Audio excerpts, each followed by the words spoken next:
आज की इस क्लास में आप सभी का स्वागत है और ये यूनिट 4 पार्ट 1 है। इसके साथ में यूनिट 4 पार्ट 2 भी पॉसिबली आज हम लोग कंप्लीट करेंगे और ये लास्ट यूनिट है सेकेंड सेमेस्टर के लिए। सेकेंड सेमेस्टर की कुछ स्ट्रीम्स का आज को करिकुलर कोर्स का एग्जाम भी है। I wish them all students who are going to appear in the exams all the best. May God bless you, you may perform better so that you can achieve the score whatever you are expecting from yourself. So wish you all the best. Let's begin the session today. Now today we will study mental health and psychological first aid. As I said earlier, these two curricular papers are most important papers in reference to the requirement of the subjects to be a holistic person or to be a man with complete development of overall our um, physical, mental, and psychological development. That is called holistic development. Holistic development तभी achieve कर सकते हैं। Physics, chemistry, biology, academic चीज़ों को आप कितना भी पढ़ें, वो चीज़ें अलग हैं, लेकिन ये चीज़ें लाइफ स्किल्स कहलाई जा सकती हैं, जिनके द्वारा हम बहुत कुछ लाइफ से संबंधित चीज़ों के बारे में सीखते हैं और बहुत कुछ आप समझ पाएंगे। ठीक है ना? तो यहाँ से मैं स्टार्ट करूँ उससे पहले मैं जानना चाहूँगा, अगर किसी का कोई क्वेश्चन हो तो वो आप पूछ लीजिए। Consciousness and impaired breathing. हाँ, इसमें क्या जानना है?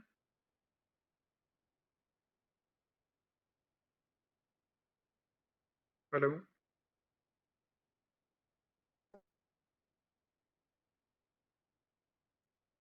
कॉन्शियसनेस एंड इम्पेयर्ड ब्रीदिंग में क्या जानना चाह रहे हैं? क्या होता क्या है उसमें कॉन्शियस क्वेश्चन? कॉन्शियसनेस तो आप जानते हैं, कॉन्शियस मीन्स क्या होता है? आप जहाँ पे सचेत हो, सर आप impaired breathing consciousness. Sir paired मतलब इम्पेयर्ड स्पेलिंग बताइए। सर ए आई सॉरी, ए आई ई। इम्पेयर्ड ना? जी सर। IMPAIRED। इम्पेयर्ड ब्रीदिंग में और कॉन्शियसनेस में क्या होता है कि प्रॉपर सांस नहीं ले पाता कोई, और वो उसमें वो आने लगती है, मतलब बेहोशी छाने लगती है, सांस प्रॉपर नहीं चल पाती है। ऐसी स्थिति को ये कहते हैं। और ऐसी स्थिति अगर कोई भी बनती है तो आपको उसके कारणों को सबसे पहले जानने की जरूरत है, और उसके साथ में ही अगर जरूरत पड़े तो फर्स्ट एड के रूप में CPR देने की जरूरत उसे पड़ेगी। अनकॉन्शियसनेस का मतलब ये होता है कि जहाँ पे वो अपने जो सेंसेस हैं, 5 सेंसेस हैं, उनको लूज करता जा रहा है रेगुलर, इतना ज्यादा उसकी बॉडी पे इफेक्ट हो रहा है किसी भी वजह से। वजह कोई भी हो सकती है जिसके कारण ऐसा हो रहा है। ठीक है? तो it is called impaired breathing and unconsciousness, right? जी सर। डायरेक्ट लिंक से ज्वाइन नहीं हो पा रहे हैं, मैसेज आ रहा है, प्रॉब्लम उसमें हो रही है कुछ, मेरे को लग रहा है। और ग्रुप में भी this link is invalid message आ रहा है। Then what is actually behind it? होना तो वही चाहिए। मैं एक मिनट इसको देख लूँ, कुछ शायद ज्वाइनिंग के लिंक में प्रॉब्लम हो रही है, तो मैं दूसरा भी अपडेट कर रहा हूँ। हम सेशन स्टार्ट करते हैं। आगे देखिए, जो आप अपनी स्क्रीन पर अभी देख पा रहे होंगे, PPT स्लाइड्स हैं। It is second semesters unit 4 and part 1। Now in second slide here you are seeing कि किस तरीके से आज हमने क्या पढ़ना है और हमारे सिलेबस में क्या है। ये फर्स्ट पार्ट है जिसको आज हम पढ़ेंगे और इसके बारे में आज हम समझेंगे, है ना? तो इसमें क्या क्या है? फर्स्ट है, what is mental health and first aid, mental health problems in India, mental health first aid and action plan, and then is understanding depression and anxiety disorders, crisis first aid for suicidal behavior and depressive symptoms। बहुत important topics हैं। इनकी थोड़ी सी कमी की वजह से कोई भी बंदा अपनी लाइफ को खो देता है। लाइफ एक प्रीसियस गिफ्ट है भगवान का, और हम थोड़ी सी असंतुलन में गलत कर बैठते हैं, और खास करके स्टूडेंट्स ही यंग एज के सबसे ज्यादा करते हैं। और अनफॉर्चुनेटली अगर उन्हें राइट टाइम पे थोड़ा सा सपोर्ट मिल जाए, थोड़ा सा किसी की हेल्प मिल जाए, तो शायद इससे वो उन्हें बचाया जा सकता है। तो ये एफर्ट है नेशनल एजुकेशन पॉलिसी का कि you should be aware about all the things which are directly impacting you, and this unit is most important to all of you as per the requirement of the time. You know, depression और mental जो बीमारियां हैं, इनके सबसे ज्यादा patient कहाँ हैं, कोई बताएगा? जितने डेवलप्ड कंट्रीज हैं जहां सबसे ज्यादा ऐशो आराम की जिंदगी है, वहीं पे सबसे ज्यादा मरीज इसी के हैं। सबसे ज्यादा मरीज इसी के हैं। डिप्रेशन की अगर हम बात कहें तो आप लोग भी डिप्रेस होते होंगे। हमारा जमाना था, उस समय डिप्रेशन कहीं होता नहीं था, हम जानते नहीं थे डिप्रेशन होता क्या है। और इसलिए नहीं जानते थे कि स्कूल में अगर हम गए और वहां पे हमारी पिटाई हुई, टीचर ने हमें पीटा, तो घर पे आए पता लगा इनकी स्कूल में पिटाई हुई, तो घर वाले और पीटेंगे, पूछेंगे बाद में क्यों पीटे गए। आजकल क्या है कि स्कूल में अगर टीचर आपको गलत तरीके से डांट भी दे, तो भी कोर्ट भी कहता है कि आप उसे डांट नहीं सकते, उसके ऊपर आप कोई मेंटल टॉर्चर नहीं कर सकते। पीटने की बात दूर है, पहले उल्टे करके लटकाए जाते थे और पिटाई लगाई जाती थी, तो एक डर भी होता था। वो डर भी हमें पढ़ने के लिए प्रेरित करता था कि ऐसा नहीं होगा तो ऐसा होगा। तो ये जरूरी नहीं है कि सब कुछ बहुत फेवरेबल हो, आपके अनुसार ही हो। आपके अनुसार ही अगर सब कुछ होना है, तो लाइफ तो फिर जो जैसी जीने चाहे वो जी सकता है ना? तो हम इस टॉपिक पे आगे बात करते हैं। आजकल ये टॉपिक्स पे डिस्कस करने से भी लोग शुरू से ही बचते रहे, आज भी बचते हैं, कि किसी को पता न लगे कि हमें कोई मेंटल इलनेस है और उसका हम इलाज करवा रहे हैं, है ना? आप देखिए, mental health and psychological first, mental health and psychological first, a guide to providing support. अब किस तरीके से, अगर कोई मेंटली इल है, आप कैसे उसको पता लगाएंगे, और कुछ किस तरीके से उसे आप सपोर्ट करेंगे, ये आपको जानना बहुत जरूरी है। और खुद के बारे में भी उतना ही इम्पोर्टेंट है जितना अदर्स के बारे में। Understanding mental health. Mental health क्या होती है? मेंटल हेल्थ में इमोशनल, साइकोलॉजिकल और सोशल, ये तीनों चीजें कवर होती हैं। इमोशंस, आपके अंदर उठ रहे विचार और उनसे संबंधित जो भी चीजें हैं वो, और इसके साथ में ही साइकोलॉजिकल में होता है आपकी सोच विचार और जिस तरीके से आप इंटरेक्ट करते हैं, और सोशल वेलबींग में आपका सामाजिक स्तर पर जो आप लोगों से इंटरेक्ट करते हैं। ओके, तो यहाँ पे आप देख रहे हैं कि it affects how we think, feel and act, and it influences our ability to handle stress, related to others and make choices. तो अंडरस्टैंडिंग ऑफ मेंटल हेल्थ में क्या है, इसमें इमोशनल, साइकोलॉजिकल और सोशल बीइंग, वेल बीइंग के बारे में हम लोग जानते हैं। और इससे, इसको जान के और समझ के हम कोशिश करते हैं कि किस तरीके से हम अपनी उन एबिलिटीज को डेवलप करें जिससे स्ट्रेस को हम कोप अप कर पाए, दूसरे हैं उन्हें भी हेल्प कर सकें, और ऐसी स्थिति में हम अपने आप को बेहतर बना पाए। और इससे क्या होगा, मेंटल हेल्थ अगर हमारी कमजोर है, तो फिजिकली हम एक्सरसाइज कर रहे हैं, सब कुछ कर रहे हैं, कितना भी कर रहे हैं, उनका कोई बहुत महत्व नहीं है। नेक्स्ट है importance of psychological first aid. अब साइकोलॉजिकल फर्स्ट एड होती क्या है, सबसे पहले आपको ये समझने की जरूरत है।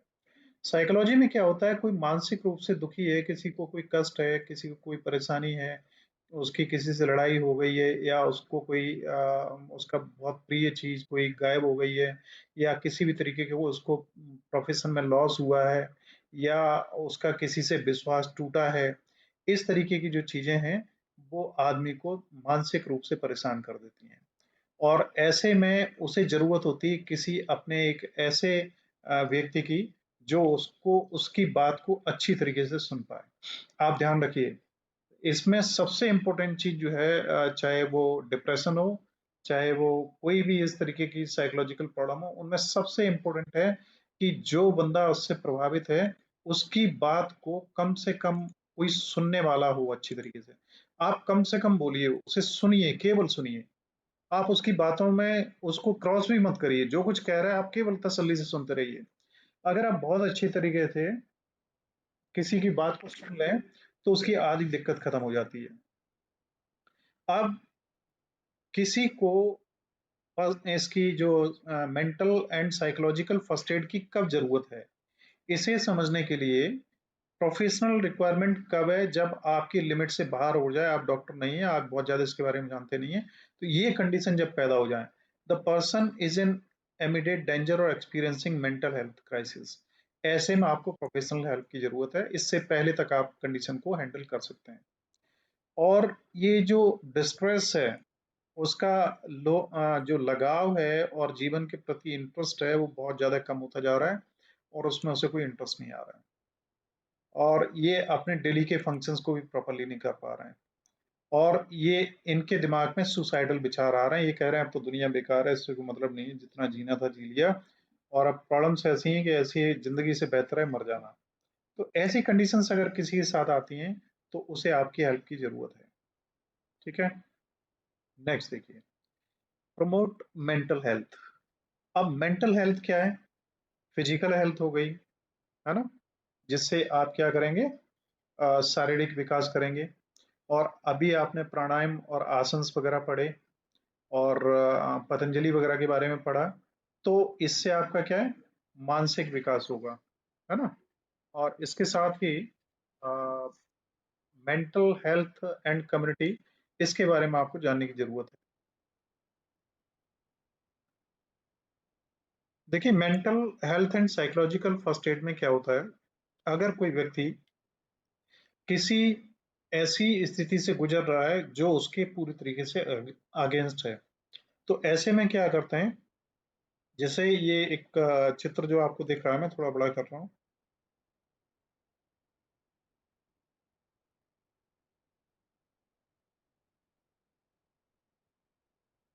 इस चित्र को आप देखिए, reasons and tips promoting mental health. तो बहुत सारी दिक्कतें हैं, इम्प्रॉपर स्लीप है, इम्प्रॉपर टाइमिंग है, इम्प्रॉपर खाना है, योगा वगैरह नहीं है, या और इन्हीं चीजों को प्रॉपर करके आप अपनी मेंटल हेल्थ को एडजस्ट कर सकते हैं। अब मेंटल हेल्थ में सबसे इंपॉर्टेंट चीज ये है कि जो उससे सफर कर रहा है पर्सन, उसको आपका इमोशनल सपोर्ट चाहिए। और इमोशनल सपोर्ट में आपको उसकी करुणा, दया और सब चीजें वो चाहिए, जिससे वो ये मान पाए कि उसके पीछे कोई है। कई बार बहुत कंडीशंस ऐसी होती हैं कि हमें थोड़े से सपोर्ट की जरूरत होती है, चाहे हमें उसकी जरूरत ना पड़े। जैसे आपने एक कोई बहुत ही सक्सेसफुल इंडस्ट्रियलिस्ट हुआ, उसके बारे में मेरे को ज़्यादा डिटेल नहीं मालूम है, लेकिन मैंने पढ़ा है कि वो बहुत ही परेशान था, उसकी जो कंपनी थी वो बिल्कुल बैंकरप्ट हो गई थी, और वो बैठा हुआ था किसी उसमें पार्क में, तो एक आदमी आया और उसने उसकी पीठ पे हाथ रखा और बोला, क्या बात है, बहुत टेंशन में लग रहे हो। तो उसने कहा, हाँ ऐसी ऐसी मेरी पोजीशन है, इस वजह से मैं बहुत परेशान हूँ। उस बंदे ने कहा, चिंता मत करो, तुम्हें रुपए चाहिए? बोला हाँ। बोला, मैं आपको ना कल एक चेक दे दूंगा, और ब्लैंक चेक होगा, जितना आपको जरूरत पड़े उतने रुपए उसमें आप भर लेना। नेक्स्ट डे क्या हुआ, उसी समय पे वो आदमी आया और उसने उसे ब्लैंक चेक दे दिया, और वो बंदा अपने काम में लग गया। और ये बोला कि अगर जरूरत पड़े तभी यूज करना, अदरवाइज इसको यूज मत करना। हुआ क्या, अल्टीमेटली वो अपनी बिजनेस को बहुत आगे बढ़ा गया, और उसके बाद में उस चेक की उसे कभी जरूरत नहीं पड़ी। फिर जब वो उस बंदे से मिलने गया जिसने चेक दिया था, उसको धन्यवाद देने गया, और उस बंदे ने ये भी कहा था कि मेरे से मिलने की जरूरत नहीं है, मेरे से केवल तभी मिलना जब कोई या तो प्रॉब्लम बहुत बढ़िया है, या तुम्हारी समस्या का समाधान मिल जाए। तो उसकी समस्या का समाधान मिल गया था, वो चेक उसे वापस करने गया था। जब उससे मिला तो पता लगा वो कौन था, पता है? वो मेंटली डिस्टर्ब आदमी था, जो इस तरीके की प्रॉब्लम से गुजर रहा था, और उसके पास वास्तव में कोई बैंक अकाउंट में पैसा भी नहीं था। लेकिन उसने, ये कैसे मूड बन गया उसका, क्या किया उसने, ऐसा किया।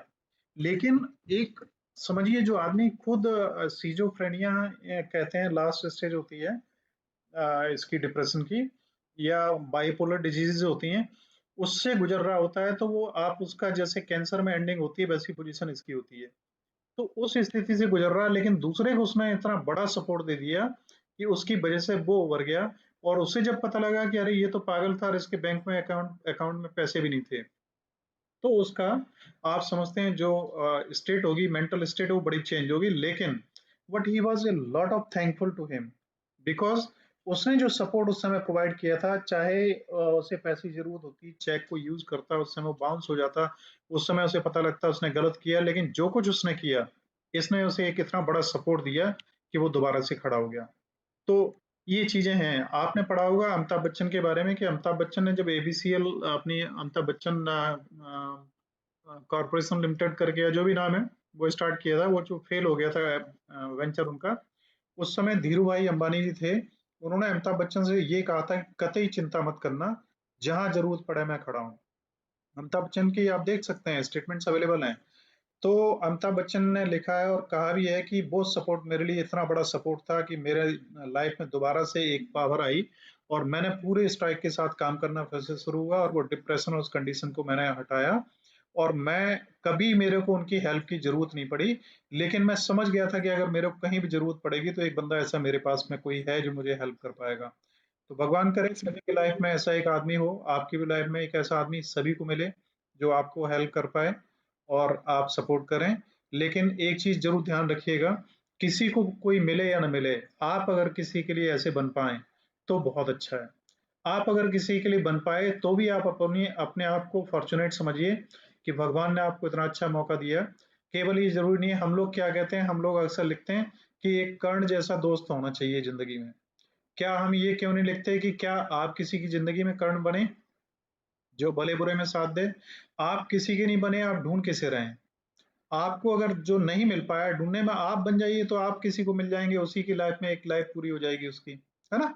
तो इमोशनल सपोर्ट एक बहुत इंपॉर्टेंट चीज है, और इमोशनल सपोर्ट एक वो चीज है जिसमें आदमी वो कर सकता है जो बियॉन्ड कैपेबिलिटीज होगा, है ना? Now mental health problems in India. India में मेंटल हेल्थ जो प्रॉब्लम्स हैं वो क्या है? देखो, एक तो ईटिंग डिसऑर्डर है, इसकी वजह से मेंटल हेल्थ हमें खड़ी होती है। ईटिंग डिसऑर्डर में आप गलत चीजें खाते हैं और गलत समय पे खाते हैं। खाना किस समय खाया जाए, किस समय क्या किया जाए, मैंने देखो नेचुरोपैथी और योगिक साइंस में बहुत कुछ किया हुआ है। मेरे पास में सर्टिफिकेट और डिप्लोमास भी हैं। मैंने इसमें पढ़ाई भी की है, और मैं कई नेशनल और बड़े प्रोग्रामों को अटेंड कर चुका हूँ, कई आश्रमों में रहा हूँ। तो नेचुरोपैथी और योगिक साइंस में मैंने बहुत बहुत कुछ किया है। उसमें ये सब चीजें बड़ी इंपॉर्टेंट हैं कि क्या खाएं, कब खाएं, कितना खाएं, बहुत इंपॉर्टेंट है। नेक्स्ट है सीजोफ्रेनिया डिसऑर्डर्स, जो मैंने अभी जिक्र किया था, आगे बढ़ेंगे बताएंगे उसके बारे में। एनजाइटी डिसऑर्डर्स, आप बहुत चिंतित रहते हैं, उदास रहते हैं। डिप्रेशन डिसऑर्डर्स, और बाइपोलर मूड डिसऑर्डर्स, ये बाइपोलर, ये सारी मेंटल इलनेस के टाइप्स हैं। पर्सनालिटी डिसऑर्डर्स, तो आप कुछ अपने आप को समझते हैं और लोग आपको उतना वेटेज नहीं देते, आप डिप्रेशन में चले जाते हैं। तो ये मेंटल इलनेसेस हैं, और ये इंडिया में नहीं है, पूरी दुनिया में है। और इंडिया में फिर भी कंपैरिजन में बहुत कम है, और कंट्रीज में बहुत ज्यादा है। अब आगे हम इसका शब्द पढ़ेंगे, MHFA, mental health and first aid. Mental health and first aid का ऑब्जेक्ट क्या है? एक तो अर्ली इंटरवेंशन, जैसे ही आपके साथ कोई ऐसी घटना घटित हो जिससे आपको इनमें से किसी भी बीमारी की तरफ लीड करे वो, तो वहीं पे ही आप उसे कोप अप कर पाए, कंट्रोल कर पाए। रिड्यूस स्टिग्मास, स्टिग्मा मीन्स क्या होता है, कितने लोग जानते हैं?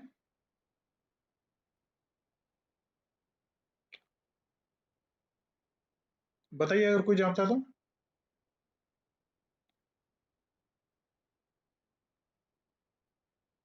देखिए, इंटरेक्टिव रहिए आप लोग, फोन ऑफ ऑन करके केवल बैठ जाएं या चुपचाप सोने, मेरे को अच्छा नहीं लगता। मेरे को लगता है अब में अलर्टनेस होनी चाहिए। स्टिग्मा मीन्स होता है एक दाग या धब्बा या बुरा मानना। जैसे आपको किसी को पता लग गया कि डिप्रेशन की दवाइयां लेता है, तो लोग उसे बड़ी अलग निगाह से देखते हैं, यार ये मेंटली डिस्टर्ब है।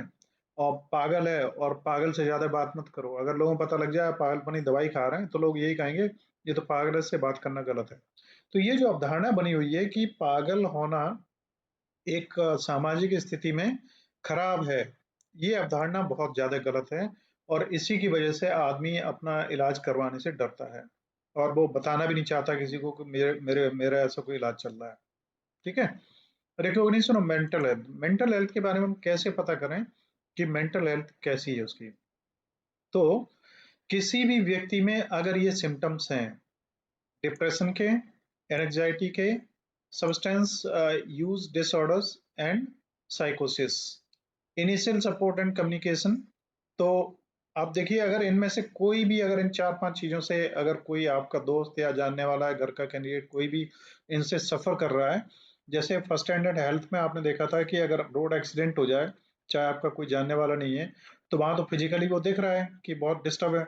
और आपके कॉलेज में, आपके मित्रों में, आपके जानने वालों में आपको लोग दिख जाएंगे जिनमें डिप्रेशन के लक्षण क्लियर दिखाई देंगे, परेशानी के लक्षण दिखाई देंगे, तमाम डिसऑर्डर्स दिखाई देंगे। अगर आपको ऐसा कुछ भी लगता है, आपका दोस्त या मित्र नहीं है वो जानने वाला, तब भी 2 मिनट अगर आप अपनी तरफ से इनिशिएटिव लें, उसके साथ बैठें, उससे बात करें, तो आपको पता लगेगा कि 2 मिनट में अपनी सब बातें आपको बताने लगेगा।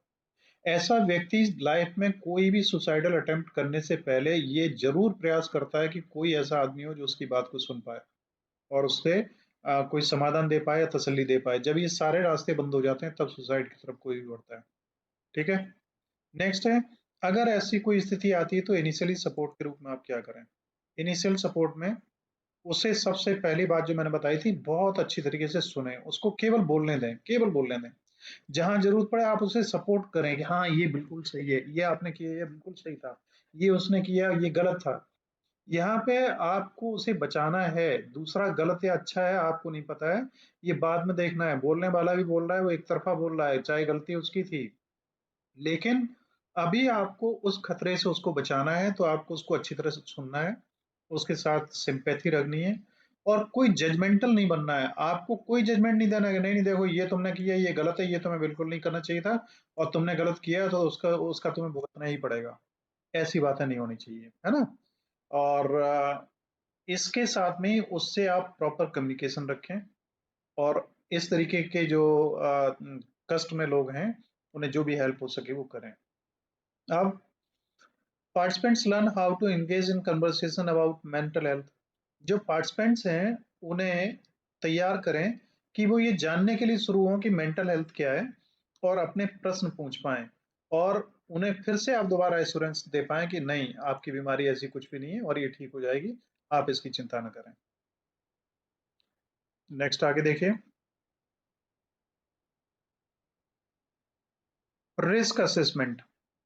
Mental health and psychological first aid में जो रिस्क असेसमेंट है वो आप कैसे करेंगे। रिस्क कितना बड़ा है, कितना छोटा है, इसको आप कैसे असेस करेंगे। तो वो उसकी एक्टिविटीज, उसके बोलचाल और उस पे बहुत चीजों पे डिपेंड करेगा कि किस स्थिति में है वो। क्राइसिस इंटरवेंशन में क्या है कि deescalation a crisis, provide immediate support and connect to the person professional when help necessary. अब जो तत्कालिक समस्या है उसे कम से कम करने की कोशिश करें, उसमें समस्या में कमी आए किसी भी तरीके से, और तत्काल जो सपोर्ट हो सकता है वो प्रोवाइड करें और प्रोफेशनल उसको मेडिकल हेल्प मिल पाए उसके लिए आप प्रयास करें। सेल्फ केयर एंड वेलबींग, आप खुद अपने आप की सुरक्षा करें, अपनी बेहतरी के लिए प्रयास करें। और ये रिड्यूसिंग स्टिग्मास जो है ना, जो जिन्हें हम कहते हैं कि बुरा माना जाता है, अनहेल्दी मेंटली होना बुरा माना जाता है, और अगर आप अनहेल्दी कभी फिजिकली हो जाते हैं तो इसे बड़ा अच्छा माना जाता है। आपका एक्सीडेंट हो जाए, 50 लोग आपके घर शांति देने के लिए आएंगे, पूछेंगे भाई साहब पैर टूट गया आपका, कैसे टूट गया, सभी को मालूम है एक्सीडेंट हुआ तो पैर तो टूट ही गया। अब वो आपके पास आना, आपसे मिलना उन्हें जरूरी है क्योंकि आपके बुरे समय में आप काम आए। लेकिन अगर मेंटल मेंटल इलनेस से आप गुजर रहे हैं, इस समय कोई आपसे आए, प्रेम भरी बात आपसे करे, आपसे पूछे, कोई नहीं आएगा। क्योंकि आने वाला भी कहेगा यार वो बीमारी उसकी ऐसी है कि ऐसे में उससे बात करेंगे तो उसे भी खराब लगेगा और हमें भी खराब लगेगा, मतलब दोनों ही पेशेंट और जो सफरिंग वाला पर्सन है, दोनों ही एक गलत अवधारणा मन में लिए बैठे हैं कि इसकी वजह से ये टॉपिक हमें डिस्कस नहीं करना चाहिए।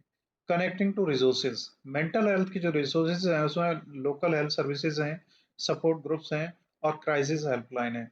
देखिए, इस यूनिट और इन चैप्टर्स को पढ़ा के मेरे मन में बहुत सारी चीजें आ रही हैं कि मैं कुछ स्पेशल वीडियो तैयार करूंगा। जैसे आपसे कहा जाए कि लोकल हेल्थ सर्विस, यहाँ कहीं कोई नंबर नहीं दिया है कि लोकल हेल्थ सर्विसेज कौन सी हैं जिसे आप कॉल करें अगर मेंटल या साइकोलॉजिकल स्ट्रेस या इस कंडीशन में कोई आदमी गुजर रहा है उसको सपोर्ट करने के लिए। सपोर्ट कौन कौन से यहाँ से सपोर्ट मिलेगा और क्राइसिस हेल्पलाइन कहाँ है, कौन सी हैं जिन पे आप कॉल करें। तो मैं इन पे स्पेशल वीडियोस बनाऊंगा। मेरा इंटरेस्ट इसमें है कि आप लोगों को केवल पढ़ाई ना हो, आप लोगों को लाइफ में असिस्टिंग चीजें मिल पाए। नेक्स्ट है MHFA, वही मेंटल हेल्थ एंड फिजिकल वो साइकोलॉजिकल फर्स्ट एड। तो MHFA क्या है वो आप पहले भी पढ़ चुके हैं, बार बार रिपीट करने की जरूरत नहीं है और इसको मैं आगे बढ़ता हूँ। नेक्स्ट है suicide is no option, mental health problems in India. अब डिप्रेशन एंड एंजाइटी, डिप्रेशन और एंजाइटी जो है ये मोस्ट कॉमन इश्यूज हैं इंडिया में। डिप्रेशन में क्या होता है, इसमें आदमी कम बोलना शुरू कर देता है, पब्लिक संपर्क बनाने कम कर देता है, घर में ही रहता है, अकेला रहता है, उदासीन रहता है, ग्रुप डिस्कशन में पार्टिसिपेट नहीं करता, किसी भी चीज में इंटरेस्ट नहीं लेता, कोई काम प्रॉपरली नहीं करता। एनजाइटी में वो हमेशा स्ट्रेस में दिखेगा, टेंशन में दिखेगा, उसे नींद बहुत कम आएगी और उसकी शारीरिक गतिविधियां अलग होंगी, उसकी बॉडी मूवमेंट, उसका फिजिकल मूवमेंट अलग ही होगा। इसमें क्या होता है, stress, work pressure, relationship issues, societal expectations and stigma seeking mental health treatment, ये फैक्टर्स होते हैं जिनकी वजह से डिप्रेशन होता है। तो फर्स्ट पार्ट क्या है हमारी mental health and psychological first aid में, डिप्रेशन एंड एंजाइटी, ये क्यों होती है और इसके क्या कारण है, ये है। नेक्स्ट है suicidal rate. India has a high suicidal rate with suicide being a leading cause of death among young adults. इनमें सबसे ज्यादा जो डेथ रेट्स हैं वो यंग एडल्ट्स में ही होते हैं। कारण ये है कि यही एज होती है जहां पे आपको सबसे ज्यादा क्रूशियल डिसीजंस लाइफ के लेने पड़ते हैं। और अगर कोई डिसीजन आपका गलत हो गया और आपने उसे इतनी गलती से ले लिया कि अब तो मेरी जिंदगी बर्बाद हो गई और मैं बेकार हो गया, अब कुछ भी नहीं रहा, तो आपके सुसाइडल अटेम्प्ट्स आपके दिमाग में आने लगते हैं। अब इसमें किस वजह से होता है, मेंटल हेल्थ डिसऑर्डर भी होता है, फैमिली एंड सोशल प्रेशर होता है, एकेडमिक स्ट्रेस होता है, फाइनेंशियल डिफिकल्टीज होती हैं और access to mean for self harm, तो इजी एक्सेस, तो ये सब चीजें होती हैं। तो एक यूथ जो होता है ना वो आसानी से मौत का विकल्प भी चुन लेता है कि हमारे लिए मौत किस तरीके से बेहतर रहेगी और क्या होगा, हम सुसाइड करें, ट्रेन से कट के मरें या हम क्या करें। तो ये जो सुसाइडल रेट्स की भी जिनकी हम बात कर रहे हैं ये इंडिया में बहुत कम है और कंट्रीज में इससे भी ज्यादा है। और सुसाइडल अटेम्प्ट्स का मतलब ही है कि जहां पे व्यक्ति ने अपनी सब क्षमताओं को खो दिया है और उसे कोई भी व्यक्ति असिस्ट करने के लिए भी तैयार नहीं है, किसी ने उसे हेल्प भी प्रोवाइड नहीं करी। नेक्स्ट है सब्सटेंसेस अब्यूज एंड एडिक्शन। इसमें अगर आप कोई ड्रग्स लेने लगे या कोई अल्कोहल लेने लगे या इसी तरह की कोई चीजें और आप लेने लगे, तो इससे जो मेंटल हेल्थ आपकी डिटोरिएट होगी उसे मेंटेन कर पाना बहुत मुश्किल है और इसके रिजल्ट जो होंगे वो स्ट्रेस और ये सभी कुछ होंगे। स्टिग्मास एंड अवेयरनेस, जो एक सामाजिक मतलब बुरी भावना जुड़ी हुई है वो दूर होनी चाहिए कि मेंटल हेल्थ, अगर मेंटली कोई डिस्टर्ब है तो वो खराब है और वो आदमी मतलब एक सबॉर्डिनेट पर्सन है। तो मेंटल स्टिग्मा एंड अवेयरनेस में हमें इस चीज का ध्यान रखना है कि समाज को भी जागरूक करना है कि अगर कोई मेंटली डिस्टर्ब है तो उसे उसके साथ दोहरा व्यवहार न करें। जैसे अभी बहुत पहले ऐड चला था कि अगर एड्स से कोई पीड़ित है तो लोग कहते थे उसे छुओ मत, उससे कोई बात मत करो, उससे दूर रहो। बहुत प्रचार चल रहा है कि एड्स से पीड़ित जो है उसको कोई भी इस तरीके से आपको ट्रीट करने की आवश्यकता नहीं है।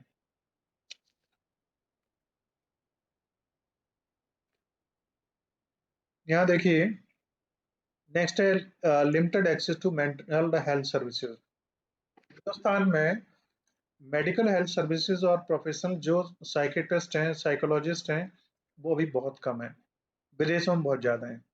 तो आप समझ सकते हैं कि जिसकी जहाँ जितनी ज़रूरत होगी, वहाँ पे वैसे ही लोग ज़्यादा होंगे। विदेशों में बीमारी भी ये ज़्यादा है, इसलिए लोग भी ज़्यादा हैं। अब ये कहा जाए कि इंडिया में लोग पढ़े लिखे कम हैं, ये बात नहीं है। इस बीमारी का इंडिया में स्कोप कम था, जो अब बहुत ज़्यादा बढ़ता जा रहा है और लोग भी बढ़ रहे हैं। मेरे ख्याल में स्लाइड्स बहुत ज़्यादा और नहीं है।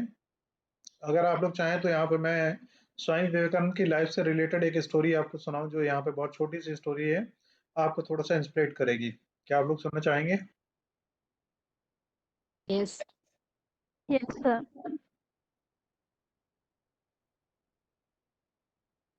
Anshu, yes, and how many? Hrithik, Monu, कम से कम 10-12 लोगों की परमिशन की हमें जरूरत होती है भाई। पल्लवी, तो शायद 8-10 लोग अभी हुए नहीं, मैं आगे बढ़ता हूँ। ठीक है, नेक्स्ट स्लाइड। राजपूत, खुशी, उपासना, चलिए अब आप एक्टिव हुए, थोड़े से आप जाग गए हैं, अच्छी बात है। मेरे लिए इम्पोर्टेंट पढ़ाई नहीं है, मेरे लिए इम्पोर्टेंट ये है कि आप कितने अटेंटिव हैं, आपका ध्यान कितना मेरी तरफ है। तो जब मेरे को लगता है कि कुछ मैटर ज्यादा सीरियस होने वाला है, तो वहां पे माहौल करने की आवश्यकता होती है। तो मैं एक छोटी सी कहानी सुनाता हूँ। एक अंग्रेज ने प्रश्न किया स्वामी विवेकानंद से कि अगर आप रोड पर जा रहे हो और वहां पे दो चीजें पड़ी हो, क्या क्या पड़ा हो? एक तो नोट पड़ा हो, मान लो 500 का, और एक पड़ी हो अकल, IQ। आप दोनों में से क्या लेना पसंद करेंगे? हैं? IQ, sir. IQ. सभी लोग IQ लेना पसंद करेंगे ना? मोनू 500 का नोट लेंगे। और बताइए? सब लोग मनी लेना चाहेंगे ज्यादातर, है ना? दीपक धाकड़ भी 500 का नोट लेना चाहेंगे। कम लोग हैं जो IQ लेना चाहेंगे। IQ इंटेलिजेंस क्वेश्चन होता है, लेकिन हम इसे केवल आई बताएं तो ज्यादा अच्छा है ना? तो ये कहानी आप लोगों ने पढ़ी हुई है ज्यादातर ने, इसलिए आप ज्यादातर ये कह रहे हैं कि आप 500 का नोट लेना चाहेंगे, क्योंकि स्वामी विवेकानंद ने भी यही कहा था कि हमें 500 का नोट ही लेना है। लोगों ने बड़ा उनका मजाक उड़ाया, तो उन्होंने फिर पूछा कि, और उन्होंने कहा कि भाई तुम लोगों को रुपया ही चाहिए क्योंकि तुम फाइनेंशियली बैंकरप्ट हो। तो भैया बोले रुपया हमें इसलिए चाहिए कि IQ तो हमारे पास ऑलरेडी है ही, और रुपए की कमी है वो हमें चाहिए, और तुम्हारे पास IQ नहीं है, तुम IQ को प्रेफर करोगे, है ना? तो एक छोटी सी ये कहानी थी। आपको पता है कि इस कहानी को तो आप जानते थे, लेकिन एक कहानी में यहीं पर और स्वामी विवेकानंद की बता दूं कि स्वामी विवेकानंद से एक लेडी मिली, और उसने उनसे एक प्रश्न किया कि मैं चाहती हूँ कि मुझे आप जैसे पुत्र की प्राप्ति हो। ठीक, ये कहानी आप लोगों ने पढ़ी, सुनी है या पढ़ी है? Yes, No, sir. sir. हाँ, तो No, ये sir. सब नहीं सुनी है? सुनिए सर ये। चलिए, जिन्होंने नहीं सुनी है, थोड़े से हम बातों खत्म करता हूँ। स्वामी विवेकानंद अब क्या रिप्लाई दे सकते थे? बहुत सारे रिप्लाई हो सकते हैं, कैसे समझाएं किसी को। स्वामी विवेकानंद ने कहा, हे माँ, आप मुझे ही अपना पुत्र समझें। तो समझ लीजिए उस लेडी की क्या एक्सपेक्टेशन रही होंगी, हो सकता है उसकी कुछ सेक्सुअल डिजायर्स भी रही हो, लेकिन जब उन्होंने कहा हे माँ, आप मुझे ही अपना पुत्र समझिए, तो क्या होगा? 1 मिनट में सारी मेंटल स्टेट चेंज हो गई। तो ये कुछ प्रेजेंस ऑफ माइंड के एग्जांपल्स होते हैं। हम आगे बढ़ते हैं।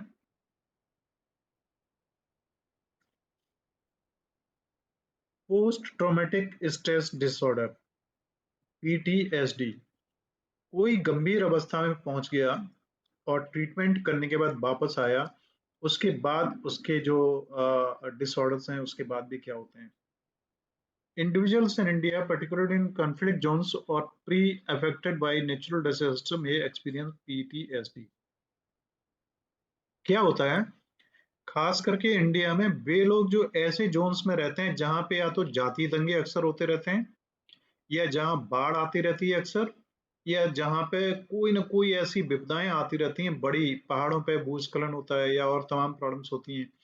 तो ऐसे लोग एक बार एक समस्या से गुजर गए, उससे गुजरने के बावजूद वो लगातार इस चिंतन में रहते हैं कि ये समस्या फिर भी कभी भी हो सकती है। तो ऐसी समस्या को पोस्ट ट्रॉमेटिक स्ट्रेस डिसऑर्डर कहते हैं। ट्रॉमा की पोजीशन जो आपकी पहले खड़ी हुई थी वो तो ठीक हो गई, लेकिन फिर भी आप कभी ठीक नहीं हो सकते उसी माहौल में अगर आप रह रहे हैं तो। इसके लिए आपको क्या करना है कि मेडिकल असिस्टेंस की आपको जरूरत होगी, जिससे आप लें। Early mental health. Early mental health में क्या होता है, इंडिया में जो प्रॉब्लम्स हैं वो हैं इमर्जिंग कंसेंसस में, एक तो अकेलापन, एक आइसोलेशन और एक एज रिलेटेड इश्यूज, ये सब डिप्रेशन की तरफ ले जाते हैं। आपको मालूम है कि जापान वगैरह में लोग क्या करते हैं अपने अकेलेपन को दूर करने के लिए, पता है? वो कुछ ऐसे क्राइम करते हैं कि पुलिस उन्हें जेल में डाल दे। आप समझ रहे हैं? पुलिस उन्हें जेल में डाल दे तो जेल में कुछ लोग ऐसे मिलेंगे जिनके पास कोई मोबाइल नहीं होगा, कोई कम्युनिकेशन का साधन नहीं होगा, और वो फ्री होंगे और वो उनसे बात कर पाएंगे एक दूसरे से, इसलिए वो जेल में जाना चाहते हैं। समझ सकते हैं आप स्थिति को। Mental health and psychological first aid में ये नेक्स्ट प्रॉब्लम है कल्चरल फैक्टर्स। हमारे काफी सारे कल्चरल फैक्टर्स होते हैं जो हमारी मेंटल हेल्थ और साइकोलॉजिकल पोजीशन को बयां करते हैं और उसका एक इशू भी बनते हैं। हमारे जो लोग दिल्ली में रहते हैं उनका पहनना ओढ़ना और रहना अलग है, आगरा में वो अलग है, मैनपुरी में अलग है, किसी गांव में जाएंगे तो वो अलग है। एक छोटी सी और यहाँ पे स्टोरी मेरे को याद आ रही है, आप रिफ्रेश होंगे और आपको अच्छा लगेगा सुन के। मैं आपको एक छोटी सी कहानी और बीच में सुनाता हूँ। क्या हुआ कि एक गांव में एक दादी थी, वो अपनी गोद में लिए एक बच्चे को हिला हिला के सुलाते हैं ना, बच्चे को गोद में लेके सेक करते हुए सुलाते हैं ना। उस समय क्या करते हैं, हम कुछ कहते हैं सो जा, या जे कुछ कुछ ना कुछ कहते हैं ना उसे, जिससे कि उसकी अटेंशन ऐसी प्रॉपर हो जाएगी वो सो जाए, ऐसा होता है ना। तो दादी माँ क्या कह रही थी मालूम है, दादी माँ कह रही थी डिप्लोमा सो जा, डिप्लोमा सो जा, डिप्लोमा सो जा, और हिला रही थी उसे। अब आप समझेंगे डिप्लोमा सो जा, डिप्लोमा सो जा, डिप्लोमा सो जा। एक आदमी वहां से गुजर रहा था, उसने जब देखा और सुना कि ये दादी किस तरीके से सुला रही हैं और ये क्या कह रही हैं, उसकी क्यूरियोसिटी थोड़ी जगी, थोड़ा छुप के खड़ा हो गया वो थोड़ी देर। उसने देखा 5-7 मिनट तक दादी जी यही कहे जा रही हैं डिप्लोमा सो जा, डिप्लोमा सो जा, डिप्लोमा सो जा। थोड़ी देर में जब बच्चा सो गया तो वो आदमी निकला और सामने आया, बोला दादी माफ करना, मैं एक चीज आपसे जानना चाह रहा हूँ कि लोग कहते हैं बेटा सो जा, बेटा सो जा, चंदा मामा दूर के और दुनिया भर की कहानियां सुनाते हैं, आप कह रही हो डिप्लोमा सो जा, इसका मतलब क्या है? तो बोले देख भैया, एक छोटी सी बात है और स्पष्ट बात है, मेरी बेटी गई थी कहाँ, नोएडा, क्या करने, डिप्लोमा। तो वो वापसी में इसी को लेके आई, डिप्लोमा तो उसे मिला नहीं, पढ़ाई बीच में छूट गई, है ना। तो बस वो उस बच्चे को ये डिप्लोमा कहती थी। इसका मतलब तो अब आप समझ गए होंगे कि वो पढ़ाई करने गई और पड़ गई दूसरे चक्कर में, और वापस में आई तो एक बच्चा साथ में, तो अब बच्चे का नाम ही उन्होंने डिप्लोमा रख दिया, है ना। सो जब आप पढ़ाई करें तो आप हल्के माइंड में रहें, कभी हैवी न रहें। एंड मानो विधि, आप हंसते हुए अच्छे लग रहे हैं सभी लोग, आपके इमोजी सुंदर लगते हैं, ऐसा ही रहना चाहिए। आपके दिमाग में अगर डलनेस आए, चेहरे पे डलनेस आए और आप बहुत गंभीर दिखें, बरखा, और आप तमाम लोग मनो, तो वो पढ़ाई बेकार है, उस पढ़ाई का कोई दो कौड़ी का मूल्य नहीं है अगर वो पढ़ाई आपको बर्डन दे। Vanshika, always keep cheering yourself. आप हमेशा स्माइल करते रहिए, आप हमेशा स्माइल में ही अच्छे लगते हैं। तो इस चीज को आप ध्यान रखिए कि ऑलवेज कीप स्माइल, ये दूसरा एक इम्पोर्टेंट फैक्टर है उनका, श्री श्री रविशंकर का, कि हमेशा स्माइल करते रहिए। नेक्स्ट देखिए, the mental health first aid action plan. Mental health first aid action plan, इसको समझ लीजिए आप, MHFA, जो पहले शुरू से ही चल रहा है। इसका क्या है कि किसी भी व्यक्ति को मेंटल हेल्थ की स्टेट को जानने, समझने और उसको कोप अप करने, असिस्ट करने के लिए यूज होता है। और इसके लिए एक शब्द यूज होता है, एल्गी। एल्गी और फंजाई के बारे में बायोलॉजी वाले जानते होंगे अच्छी तरीके से, है ना? जानते हैं ना? तो एल्गी एंड फंजाई, इसका यहाँ पे उससे मतलब नहीं है, बायोलॉजिकल नहीं है। A for access for risk of suicide और हार्म, असेज, सॉरी एक्सेस नहीं, असेज। ए है assess for risk of suicide और हार्म। सबसे पहले आप ये देखें कि जो भी प्रभावित बंदा है उसमें सुसाइड का या अपने आप को नुकसान पहुंचाने का की इंटेंसिटी क्या है ना? कि वो क्या कर सकता है, अपनी नसें काट सकता है, अपना हाथ काट सकता है, या अपनी जीभ काट सकता है, या उंगली काट सकता है, या फांसी पे लटक सकता है, वो क्या कर सकता है, इसको असेस करना है। ये MHPFA का असेस करने के तरीके हैं, और वो कितने, 5 हैं। एल्गी, ध्यान रखना। ए फॉर, हमें सबसे पहले ये जानना है कि assess for risk of suicide, अपने आप को कोई व्यक्ति जो है किस स्थिति में है, कितना नुकसान पहुंचा सकने की स्थिति में। दूसरा, लिसन, नॉन जजमेंटल, आप केवल उसे सुन लो, केवल सुन लो, अच्छी तरीके से सुन लो, प्रेम से सुन लो, सुनते समय उसे कॉफी भी पिला दो, पानी पिला दो, उसके पास में बैठ जाओ, उसके सिर पे हाथ रख दो, प्रेम से उसको थोड़ा सा हक कर लो, और ये सब कुछ आप कर लो, तो आप समझिए उसका आधा टेंशन वहीं का वहीं जड़ जाएगा। Give the person your full attention, उस बंदे की बात को इतनी गहराई से आप सुनो कि आप इतना इंटरेस्ट ले रहे हो उसमें, कि इतना इंटरेस्ट आपने कभी किसी चीज में नहीं लिया। आप कोई भी काम करते हो, सारे काम बंद कर दो, सारे काम बंद कर दो। आप उस समय कोई आ गया आपके साथ में, ऑफिस में बैठा, आप कंप्यूटर पे काम भी कर रहे हैं, उसकी बात को भी सुन रहा है, अगर ऐसा होगा तो बात नहीं बनेगी। अवॉइड मेकिंग assumptions और ऑफरिंग अनसॉलिसिटेड एडवाइस, आप बेफालतू की बातें अपने दिमाग में न लाएं, और ना उसे आप किसी भी तरीके की सलाह दें गलत तरीके की, कि आपने ये किया, वो हो गया, ये किया, वो हो गया, ये गलत बात है। आप ओपन एंडेड क्वेश्चंस करें जिससे उसको प्रोत्साहन मिले, और ये जो इससे उसकी इमोशंस को थोड़ा सा डेवलप होने का मौका मिले। Next, mental health first aid action plan में अगला है give, algae, ALG, give reassurance and information. आप क्या करें, उसको बार बार आश्वासन दें, अरे यार तुम सोच रहे हो जो बेकार की बातें हैं, ऐसा कुछ भी नहीं है, और ये सब चीजें अलग हैं, और इनमें कोई मतलब नहीं है। और ये होती रहती हैं, सभी की लाइफ में होती हैं, आप कोई आम आदमी, कोई विशेष आदमी नहीं है, और बड़े बड़े लोगों की लाइफ में हुई है। अमिताभ बच्चन जैसा आदमी खाक में मिल गया था, बड़े से बड़े लोग खत्म हो गए, उन्होंने फिर दोबारा स्टार्ट किया। दुनिया के कई ऐसे लोग हैं, मैं बहुत अच्छे वीडियोस बना के आपको दूंगा, जिन्होंने 80-85 की साल में अपना बिजनेस दोबारा स्टार्ट किया, और फिर से वो किंग हुए उस फील्ड के। तो आपकी एज तो अभी 18-20 साल है, प्रॉपरली ट्रीट करें।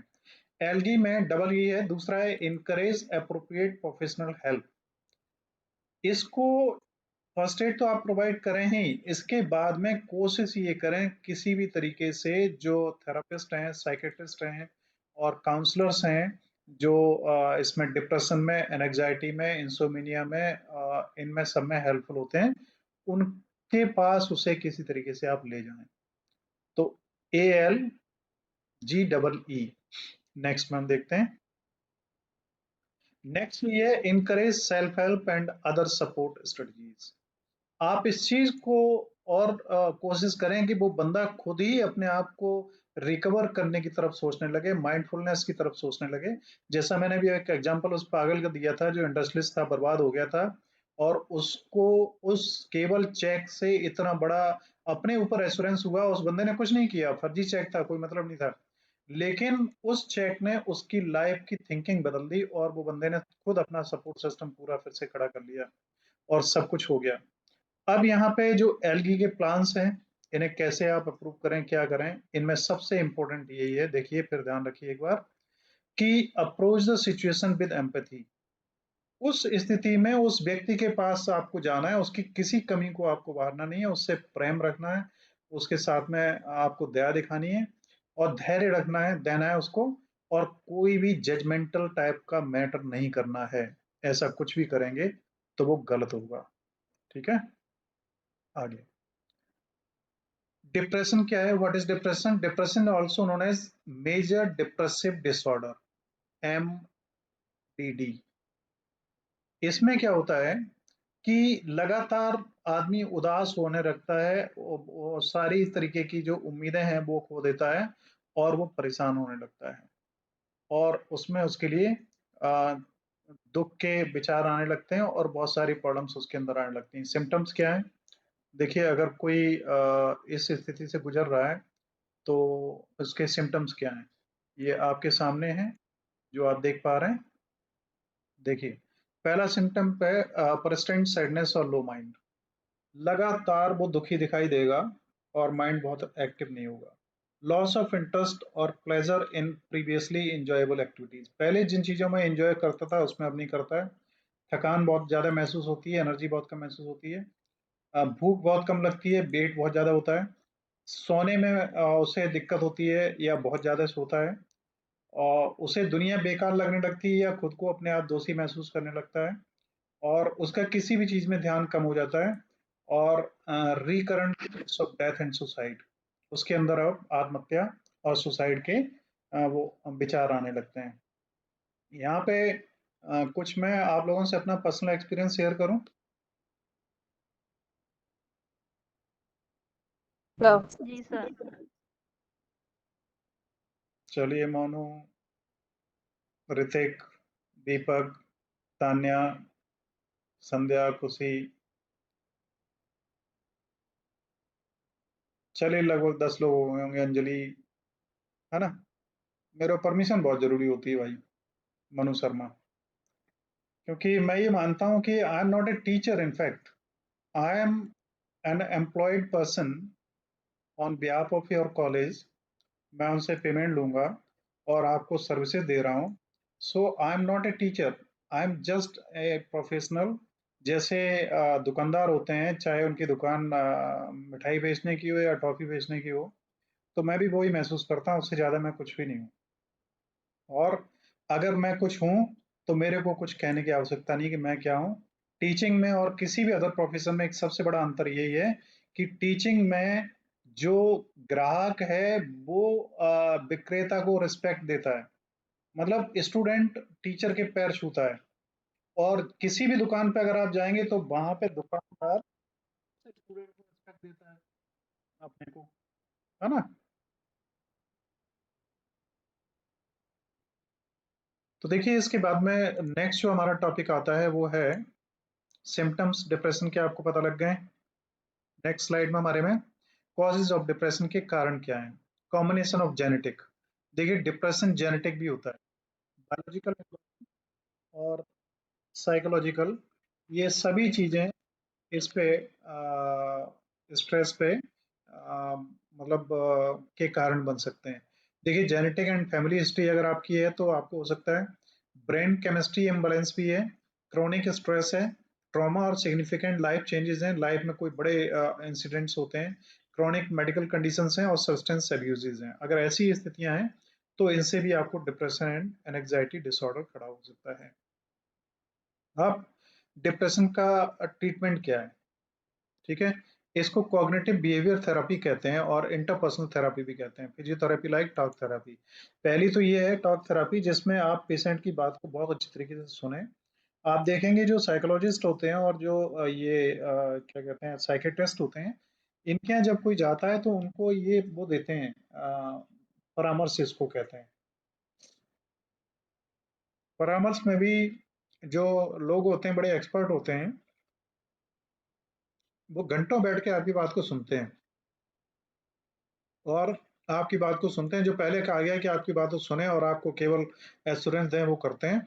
ये कॉग्निटिव बिहेवियर बहुत इंपॉर्टेंट है। जैसा मैंने अभी बताया कि अगर आपके अपने अंदर सेल्फ स्पिरिट डेवलप हो गई कि नहीं, अब आपको स्थितियों को चेंज करना है, तो ये सेल्फ मोटिवेशन होता है। ये सबसे ज्यादा इंपॉर्टेंट होता है। ये ही अगर जाग जाए किसी तरीके से तो आप सब कुछ कर सकते हैं। नेक्स्ट है मेडिकेशंस इंक्लूडिंग एंटी डिप्रेसेंट्स। आपकी दवाइयां भी चलती हैं जिसमें एंटी डिप्रेसेंट्स होती हैं, लेकिन मैं बता दूं आपको अनफॉर्चुनेटली एंटी डिप्रेसेंट्स अगर आपको लेनी पड़ेंगी तो आपको बहुत सारी बाई प्रोडक्ट बीमारियां और खड़ी हो जाएंगी। जैसे कई लोगों को बहुत ही ज्यादा कॉन्स्टिपेशन होने लगता है, कई लोगों को चक्कर आने लगते हैं, कई लोगों को ज्यादा थकान नींद वगैरह महसूस होने लगती है, कईयों कई प्रॉब्लम होती है, बहुत सारे साइड इफेक्ट हैं इनके, है ना। तो ये तमाम सारी चीजें हैं। नेक्स्ट है एनजाइटी डिसऑर्डर्स। तो होपलेस आउटलुक, इंक्रीज फैटिग, ज्यादा थकान महसूस होने लगे, आप नर्वस महसूस करने लगेंगे, लॉस्ट इंटरेस्ट, किसी भी चीज में इंटरेस्ट आपका खत्म हो जाएगा, स्लीप प्रॉब्लम आ जाएगी और रेस्टलेस खत्म हो जाएगी। ये एनजाइटी डिसऑर्डर्स हैं, ये सिम्टम्स हैं। ये सिम्टम्स में एक्सेसिव वियर और फियर, वरी और fear, restlessness, rapid heart rate and palpitation, आपका हार्ट बहुत तेजी के साथ धड़कने लगता है और आपकी पाल्पिटेशन जो है ना, जिसको वो कहते हैं नब्ज, वो तेजी के साथ धड़कने लगती है। Muscle tension, sweating, trembling, avoid of anxiety triggering situations, panic attacks भी आने लगते हैं कई लोगों को, दौरे पड़ने लगते हैं। अब इनके कारण क्या है? एक तो जेनेटिकल प्रीडिस्पोजिशन है, ब्रेन केमिस्ट्री जो ऑलरेडी पहले बता दिए गए थे, पर्सनैलिटी फैक्टर्स, क्रोनिक स्ट्रेस और ट्रॉमेटिक एक्सपीरियंसेस वगैरह, ये चीजें। अब अगर इनमें से कोई भी क्वेश्चन होता है तो आप बीच में पूछ सकते हैं, एंड की तरफ हम लोग पहुंचने वाले हैं। नेक्स्ट है ट्रीटमेंट ऑफ एंजाइटी डिसऑर्डर। अगर आपको ज्यादा चिंता हो रही, ज्यादा परेशानी हो रही, तो इनका ट्रीटमेंट हम कैसे करें? तो इनके ट्रीटमेंट में आप देख रहे हैं कि पहला है psychotherapy, specially cognitive behaviour therapy. तो साइकोथेरेपी क्या है? साइकोलॉजिस्ट से आपको मिलना पड़ेगा, वो आपको समझेगा, उसके आधार पर वो आपको डिसीजन देगा, आपसे बात करेगा, और इसमें खुद अपनी शक्तियों को डेवलप करके आप अपने आप को हील करें। Medications such as anti anxiety medications और एंटी डिप्रेसेंट्स, ये दिए जाते हैं ट्रीटमेंट में। रिलैक्सेशन टेक्निक्स होती हैं स्ट्रेस मैनेजमेंट के लिए। लाइफ स्टाइल चेंज होता है, खाने वगैरह में भी चेंज होता है उसके साथ में ही। इसके साथ में कोई अगर विशेष स्थिति है जिसमें आपको डर लगता है, जैसे किसी का एक्सीडेंट हो गया पहाड़ों पे चढ़ते समय गाड़ी में, तो पहाड़ों पे अगर गाड़ी दोबारा जाए तो वो एकदम बहुत घबराने डरने लगता है, उसको पसीने छूटने लगते हैं, चाहे एक्सीडेंट हो या ना हो, ये सब चीजें, है ना। इसके बाद नेक्स्ट हम बढ़ते हैं। तो नेक्स्ट है first aid crisis, first aid for survival behaviour and depression, depressive symptoms. Stay calm and non judgemental. जब भी कभी का आप ऐसी स्थिति में हो कि crisis for first aid for suicidal behaviour and depressive symptoms involves providing immediate support. अगर कोई बंदा ऐसी स्थिति में है कि वो मरने जा रहा है और वो रेलवे लाइन पे खड़ा हुआ है, आपको अगर ऐसा कोई बंदा मिल जाए तो आप क्या करेंगे? उसे आपके इमीडिएट सपोर्ट की जरूरत है, और ये सपोर्ट आप किस तरीके से प्रोवाइड कर सकते हैं? एक तो stay calm and non judgemental. आप खुद उस पर चिल्लाए ना, आप मारना पीटना शुरू करते हैं कि साले पागल हो गया, मरने जा रहा है, ये कर रहा है, वो कर रहा है, आप उसे लाएं, अपने आप को कूल रखें और उसको आप हर तरीके से शांति प्रदान करें। आप उसकी हर बात को सुने, आप उसके कष्टों को सुने, और आप क्या करें? अपनी कोई जजमेंट न दें अपनी तरफ से कि तुम्हारे में ये गलती है, उसमें ये गलती है। आप उसकी बात को सुने, उसे एश्योर करें बस कि हाँ जो कुछ हुआ सो गलत हुआ, अब वो सब कुछ ठीक हो जाएगा। एक्टिव लिसनर आप बने, ask direct question about suicidal thoughts. सीधे उससे प्रश्न पूछें कि ऐसा मरने का दिमाग उसमें मरने की बात क्यों आई, और उससे जानना चाहें अगर ऐसा नहीं लगता है तो भी आप चाहें कि क्या आपको लगता है ऐसे में आपको क्या करना चाहिए, क्या आपको सुसाइडल थॉट्स आते हैं या अपना कोई नुकसान पहुंचाने की बात दिमाग में आती है? इस तरीके के प्रश्न पूछ के आप जान सकते हैं। अब ये है असेस द रिस्क। रिस्क क्या क्या है? Determine the severity of the situation bye assessing the risk factor, the presence of a specific plan for suicide. तो ये सब चीजें इसका कवर है, इन चीजों को आप पहले भी पढ़ चुके हैं। इंश्योर करें सेफ्टी, और इन्हें अकेला ना छोड़ें अगर सुसाइडल थॉट्स किसी में आ रहे हैं तो। नेक्स्ट है first aid for suicidal behaviour and depressive symptoms में इनकरेज प्रोफेशनल हेल्प। डॉक्टर की सहायता से लेना सुनिश्चित करवाएं, डॉक्टर के पास ले जाएं। और ये 911 नहीं है, 112 है। अगर कोई भी पोजीशन आपको बनती है तो इसकी हेल्प आप ले सकते हैं। अदर इमोशनल सपोर्ट जो भी ऑफर करें, उसे जो भी आप इमोशनल सपोर्ट ऑफर कर सकते हैं। अवॉइड मेकिंग प्रोमाइसेस, आप उससे देखो कोई भी प्रोमाइसेस न करें, आप वचन न दें कि ये नहीं ऐसा ही होगा, और वो वचन जब टूटेगा तो फिर वो और ज्यादा डिप्रेस होगा। इसलिए एश्योरेंस ही दें, वचन न दें कोई भी। इनकरेज सेल्फ हेल्प स्ट्रेटजीज, खुद अपने आप से वो कैसे अपने आप को रिकवर कर सकता है, वो स्ट्रेटजीज को आप यूज करें।